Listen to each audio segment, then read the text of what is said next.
Good evening, ladies and gentlemen, and thank you very much for joining us on this midweek's edition of Viewpoint on DBS Television. Today, the format will be more of an interactive rather than in the debate format, because the platform is not only about informing you, educating you, but it's also about sensitizing the entire population and Cameroon in particular.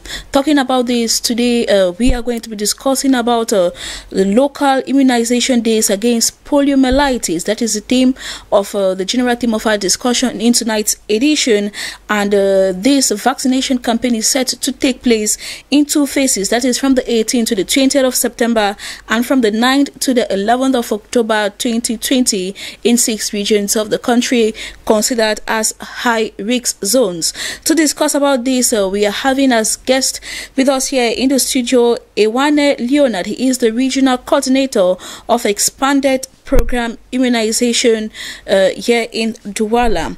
Good evening to you, Leonard, and thank you very much for being part of us tonight.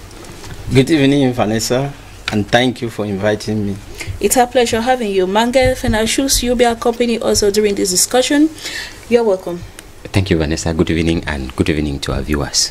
Let us dive directly into our topic of discussion. Hopefully back at home, you may want or you might be asking yourself the question, what is poliomyelitis? Very often people think of paralysis, but then as we're having the regional coordinator, he'll be able to talk to us more on that.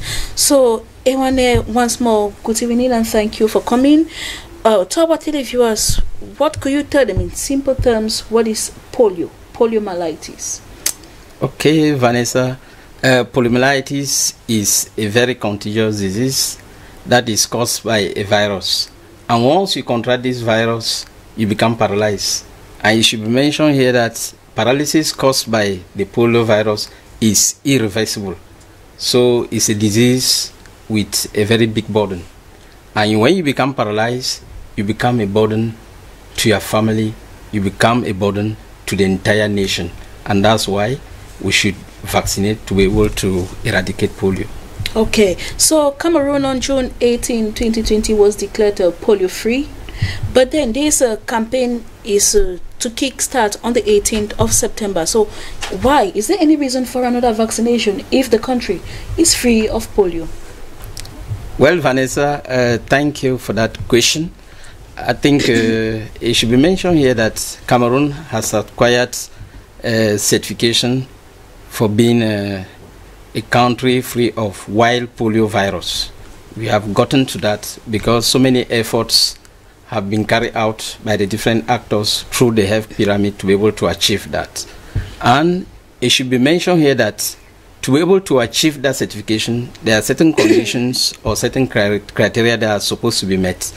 And I think one of those conditions is that the country must have immunization coverage concerning the Penta 3, which is the tracer antigen, which should be about 80 or more than 80.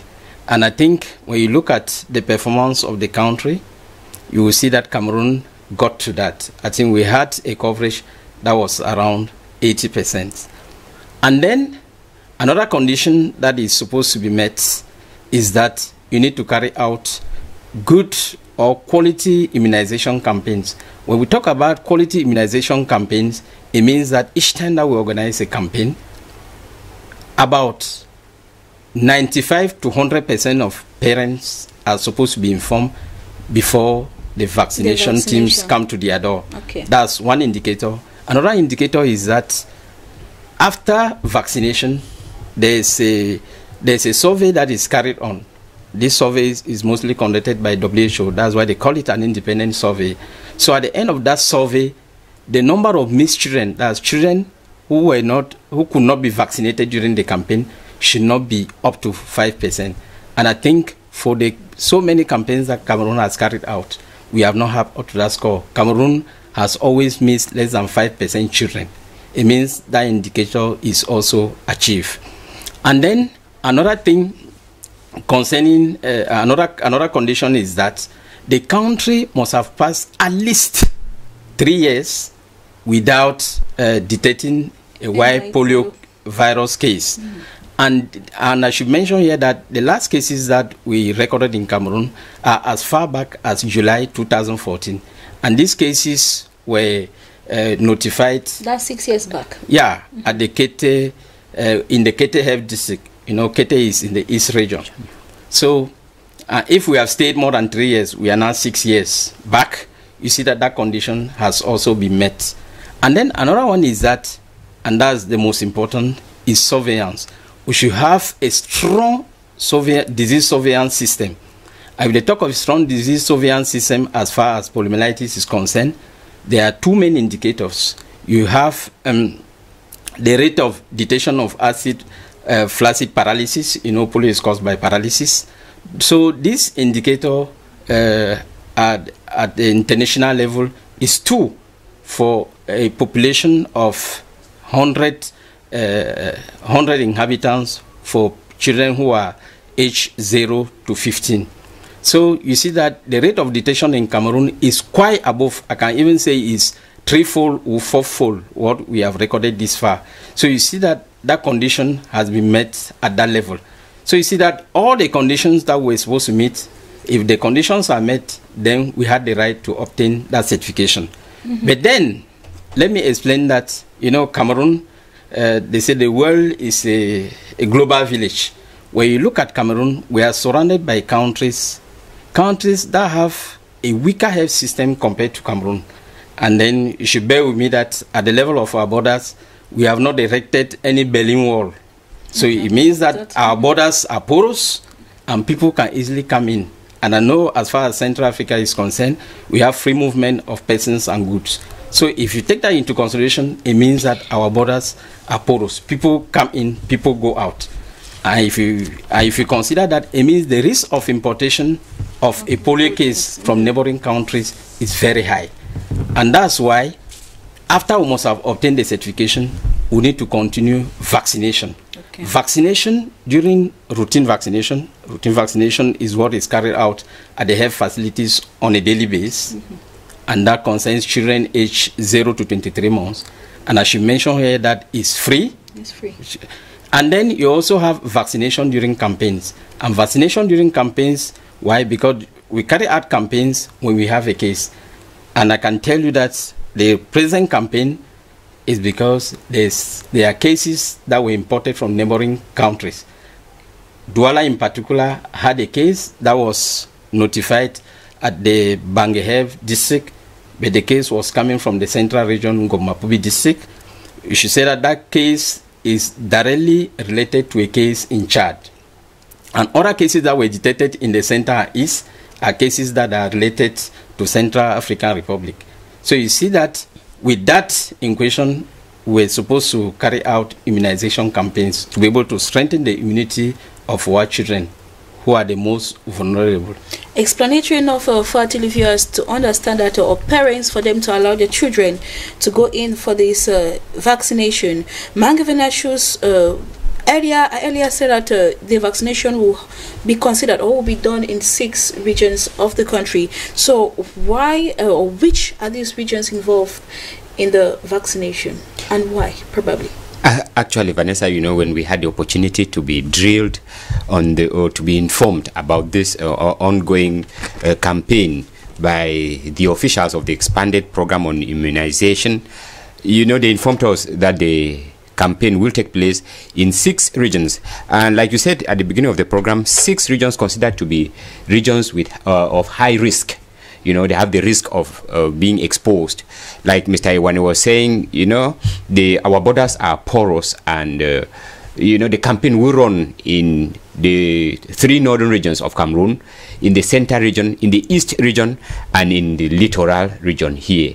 And you know, the other 2 regions, Bamenda and Southwest region, we know the crisis they have been in for close to 4 years now. So talking about a campaign in such a condition, I don't think that it could be possible. I think Mr. Iwane should be able to tell us more. It is not possible for a campaign in such a climate, a condition.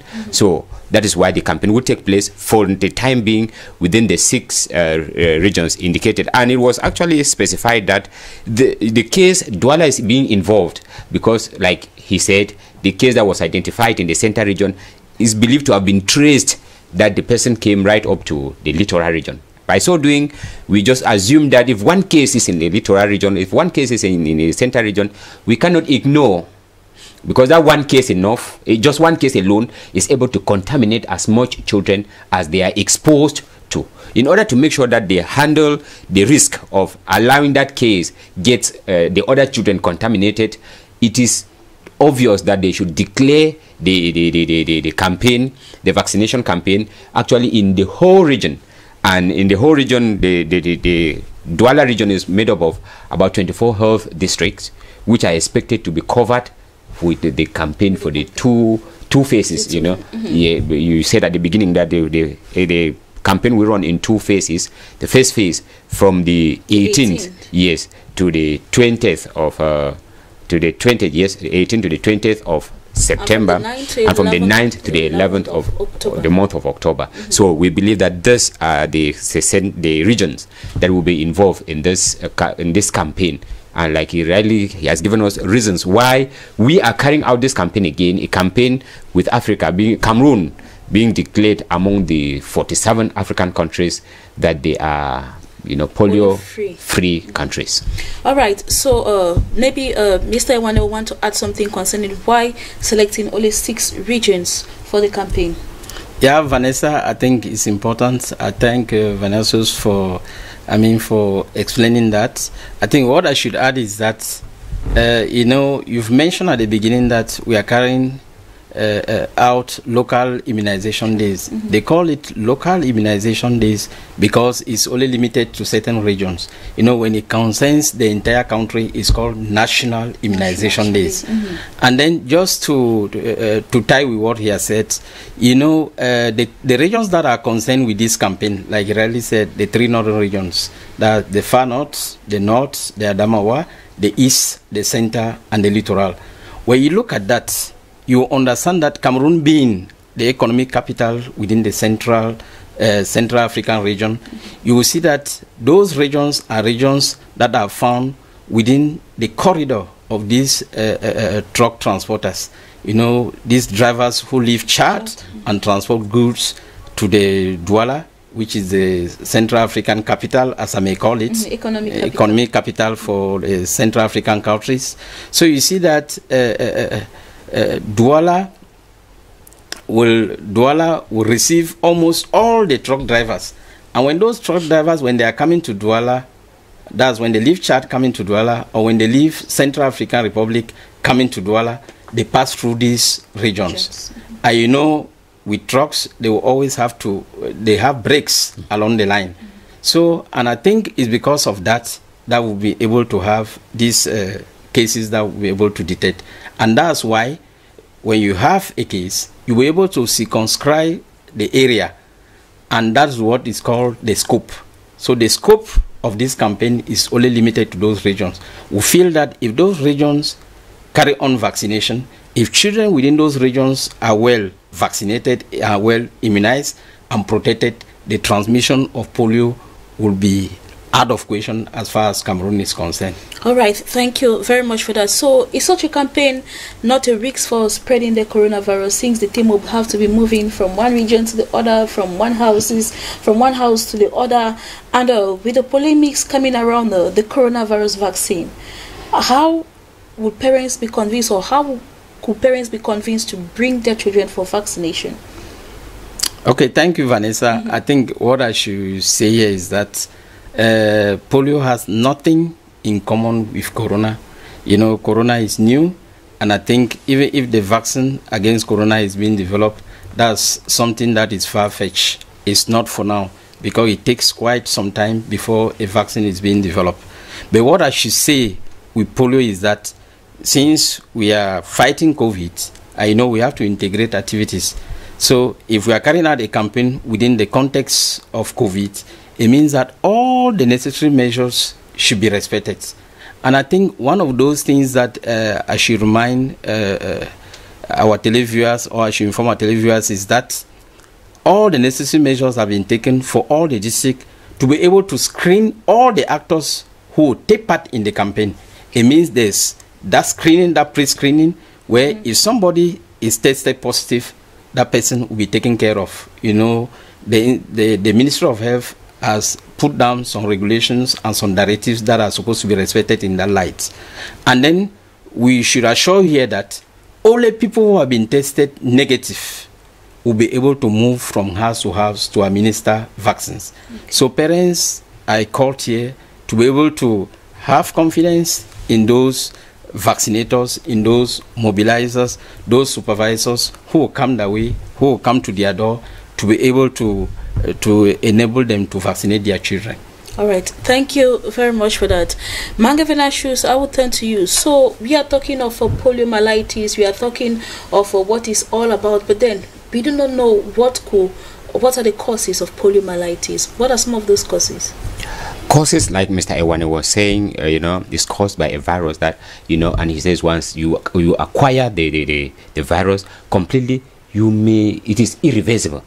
It is not something like you have headache and then they give you paracetamol or whatever and you are re-established. No, the situation here is what we need to do is we need to fight so that we do not get contaminated by the virus.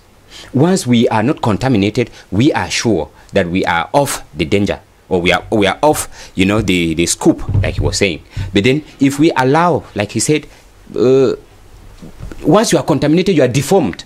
Because when you look at it, one of the effect of polio is that you are deformed, you are paralyzed. Yes, you see those children with curved legs, and because they were not well, the vaccination, the immunization was not, call it, strong enough, to stop the spread of the virus.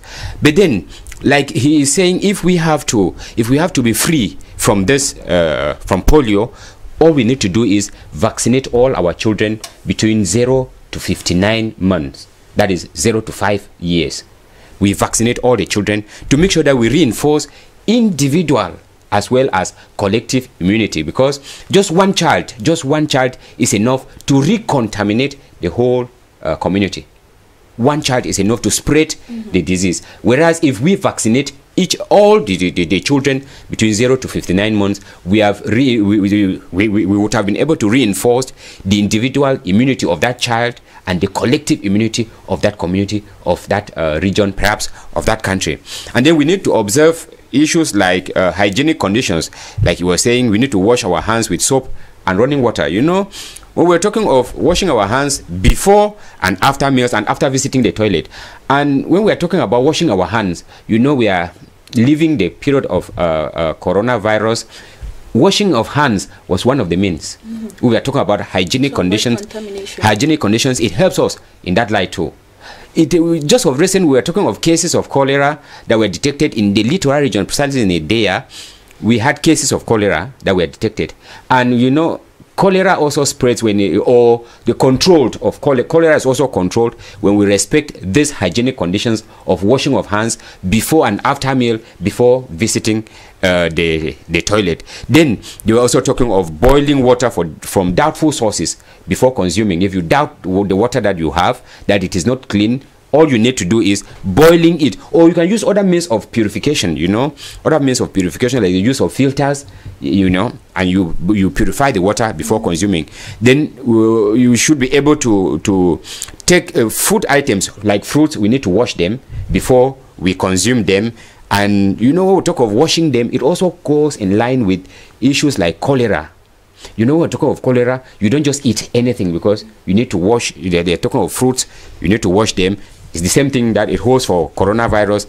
And then we should make use of toilet when defecating. This is another, factor. Aspect, yes, and there's another factor that also leads to cholera. So in as much as we are fighting polio, we are also fighting cholera from our communities. If we respect these rules, we are also fighting cholera from our community. Then we should not bathe in dirty or standing water.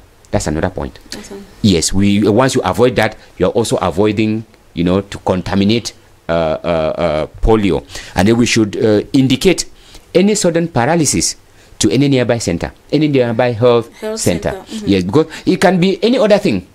It is not that every paralysis is polio link. No, it can be any other thing. But for us, we don't have the capacity to be able to detect to say that no, this is maybe heart attack, no, this is maybe from this other illness. But at the medical or at the health center, the medical personnel, they have the ability, they stand the chance of telling us that no, this is a serious case, this is a polio case, or this is another illness or another disease. Or so once we indicate such sudden paralysis, I think we are sure that we are steering clear of poliomyelitis. Okay, I would like to know from you, are adults prone to the virus, or it attacks only children?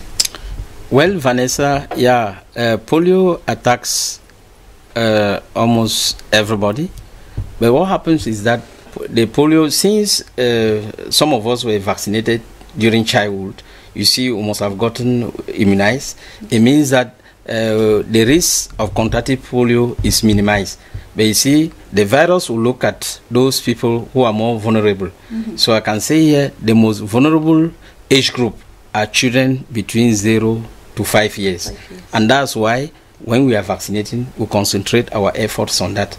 But cases of polio have been identified in adults. So is it possible for someone to get the vaccination more than twice? Yeah, exactly. I should say here that and that brings me probably to remind our televiewers what is called the immunization calendar. Yeah, you have to take the polio as many times as prescribed.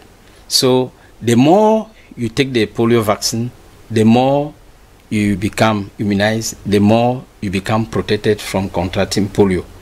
I should say here that as far as the routine immunization calendar is concerned, you know, I earlier mentioned that routine vaccination is that vaccination that is being carried out at the level of health facilities on a daily basis. And I've said it's free because our health facilities, almost all our health facilities offer vaccination services. So, and that immunization calendar entails that at birth, there are vaccines that they give to the child. And some of those vaccines, I think polio is one.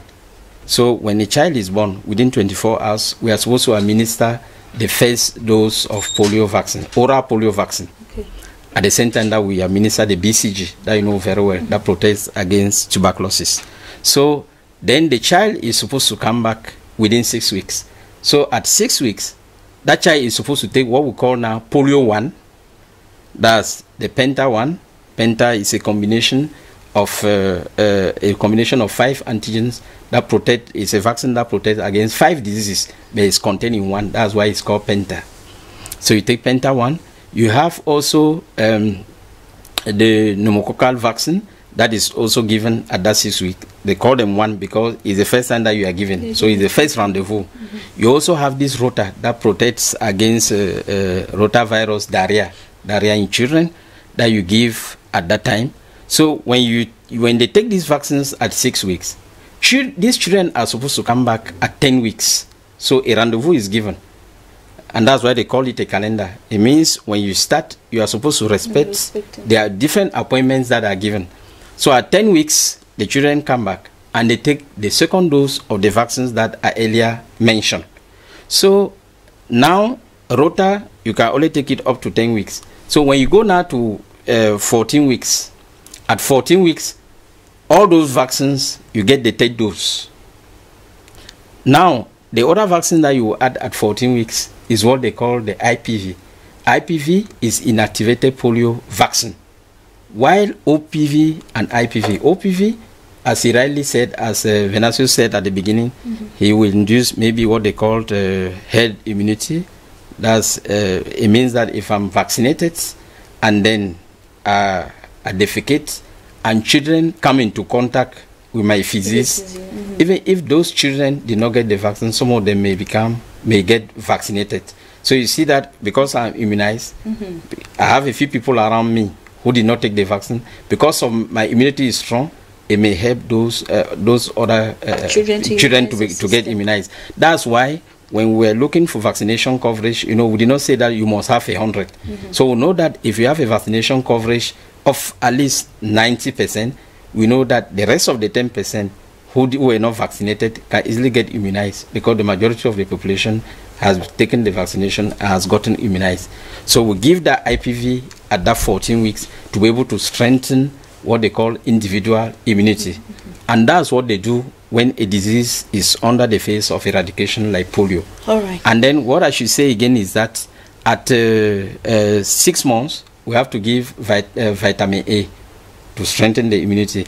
And then at 9 months, that's when we give the vaccine against measles and rubella. And we also give the vaccine against yellow fever. But now the calendar has been updated because that's where we used to end the calendar at 9 months. But this time around, there's a second dose of measles and rubella that is given at 15 months. And that's why our target age group is no longer limited from 0 to 11 months. It is now limited from 0 to 23 months because there's that rendezvous at 15 months. All right, so overall, what is the objective of this campaign? Yeah, Vanessa, the objective of this campaign is that our goal is that all the children in Cameroon who are aged between 0 to 5 years should be able to receive the polio vaccine to get immunized. Because if all of them are immunized, we'll be able to maintain our status of polio-free, we'll get immunized, and even if we import a case, those children will not contract the disease. And to parents watching you at this particular moment, what last word could you give them? Yeah, I think another thing I should say is that, because you asked another objective, I think I should come back to that, is that at least 95% of parents should be informed. And that's why we are using our mobilizers. We are using maybe all the administrative, religious, maybe traditional authorities to be able to convey the information to parents. Not forgetting. And we are equally, that's what I'm coming. And I'm saying here, where I am, the media, you know, you are so powerful to be able to convey information. Nowadays, you know, with new technologies, information easily fly. So we feel that if you can join in the fight, I think our information will easily get to parents. And parents will be able to bring their children. During the first round, as you earlier mentioned, the first round is from 18 to 20th September 2020, and there should be a second round from 9 to 11 October 2020. So I can just carry out an advocacy to parents that parents should keep their doors widely open to accept the vaccination teams, because those teams will come. They are coming for good.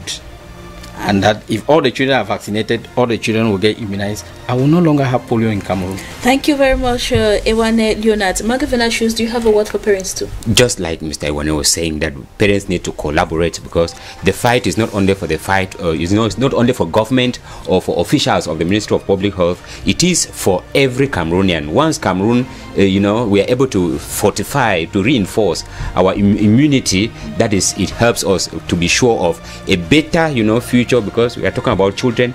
If they keep telling us that children are the future of our country, yes, if they are the future of tomorrow, then we need to have a healthy country, a healthy population, for a healthy growth, for a healthy country. Vanessa. Thank you very much, Magavena Shoes, for your contribution. And Ewane Leonard, the regional coordinator of expanded program on immunization. It has been a pleasure having you. Vanessa, thank you. It's my pleasure as well. Vanessa, thank you equally for giving me the opportunity to be able to discuss with my televiewers. It has been a pleasure. Televiewers, hope that you have been informed, educated. So parents, prepare your children to receive this team in order to immunize your children. See you tomorrow, God willing. Do stay tuned in the company of programs on Dbs Television. Goodbye.